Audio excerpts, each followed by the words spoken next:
ముందుగా అందరికీ నమస్కారం. ఛానల్లోకి స్వాగతం. నేను మీ లక్ష్మీశ్రీ. ఈరోజు మనం మాట్లాడుకోబోయే విషయం ఏంటి అంటే 5వ రోజు దీపం వెలిగించవచ్చా, వెలిగించరాదా అనే విషయం తెలుసుకుందాం.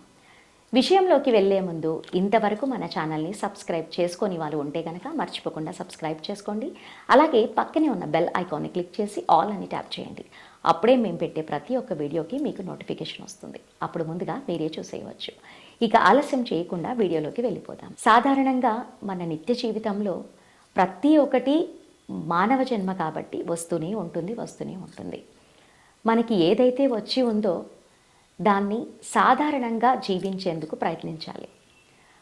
అలాగే వాటన్నిటితో పాటు కూడా స్త్రీకి ఈ నెలసరి అనేది కూడా ఒకటి. ఆ నెలసరి వచ్చినప్పుడు ఏం చెయ్యాలి, ఎలా ఉండాలి, అమ్మ ముట్టుకోవచ్చో ముట్టుకోకూడదో అనేది బెంగ మాత్రం అస్సలు పెట్టుకోరాదు. సాధ్యంగా చెప్పాలి అంటే నెలసరి అంటేనే అమ్మతనం అంటేనే నెలసరి.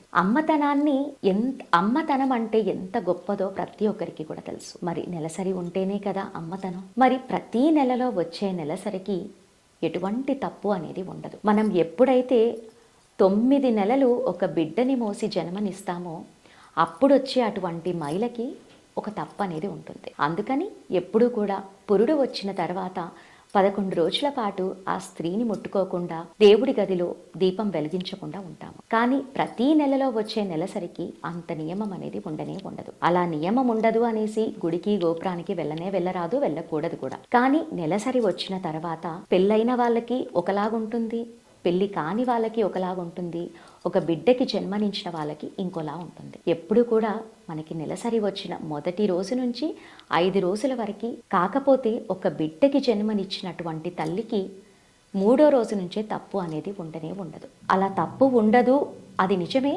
కానీ 3వ రోజు నుంచే దేవాలయానికి మాత్రం అస్సలు వెళ్ళరాదు. కానీ 5వ రోజు నిర్భయంగా దీపాన్ని వెలిగించవచ్చు. ఒక బిడ్డకి జన్మనిచ్చిన తల్లి 5వ రోజు దీపం వెలిగించవచ్చు, కుంకుమార్చనలు చేయవచ్చు, దేవాలయానికి కూడా వెళ్ళవచ్చు. కొందరికి పెళ్లి కాని వాళ్ళు ఉంటారు, కొందరు పెళ్ళైన వాళ్ళు కూడా ఉంటారు. వాళ్ళకి కొంచెం నెలసరి మొదలైన తర్వాత 5 రోజుల తర్వాత కూడా కాస్త ఇబ్బందిగానే ఉంటుంది. కానీ మనం 5వ రోజు 4వ రోజు తలంటు స్నానం చేసేస్తే ఆ తప్పు అనేది పోతుంది. కాకపోతే ఇబ్బందిగా ఉంటుంది కాబట్టి మనకి ఎప్పుడైతే పూర్తవుతుందో మళ్ళీ ఒక్కసారి తలంటు స్నానం చేసేస్తే పూర్తయిపోతుంది. కానీ 5వ రోజు మాత్రం నిర్భయంగా దీపం అనేది వెలిగించవచ్చు ఒక బిడ్డకి జన్మనిచ్చినటువంటి తల్లి.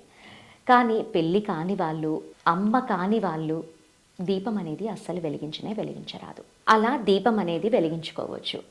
అలాగే మనం నెలసరి వచ్చినప్పుడు మనం వాడినటువంటి బట్టలే కానివ్వండి, లేదా ఇంకేవైనా వంటలే కానివ్వండి, నెలసరి రోజు 5 రోజులు ఏవైతే మనకి గడుస్తాయో ఆ గడిచిన తర్వాత చక్కగా ఆ బట్టలన్నీ ఉతికేసుకొని మనం ఏవైతే స్టోర్లో పెట్టుకున్నామో వండిన వంటలే కానివ్వండి అవంతా కూడా తీసేసి ఇల్లంతా కూడా శుభ్రం చేసుకుంటే చాలా మంచిది.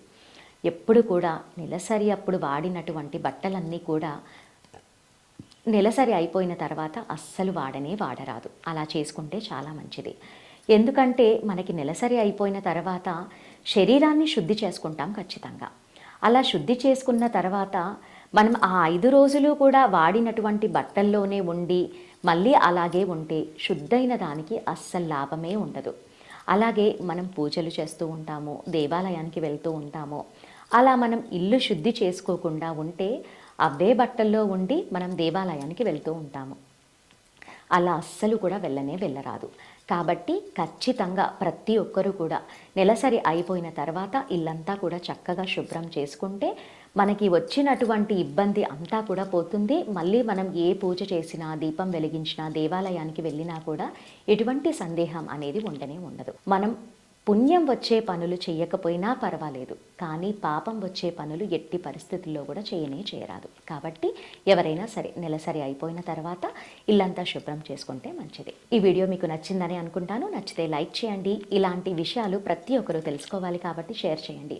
అలాగే ఇలాంటి విషయాలు మరిన్ని తెలుసుకోవాలి అని మీరు అనుకుంటే మా ఛానల్ని మర్చిపోకుండా సబ్స్క్రైబ్ చేసుకోండి. మరో వీడియోతో మళ్ళీ కలుద్దాము. నమస్కారం.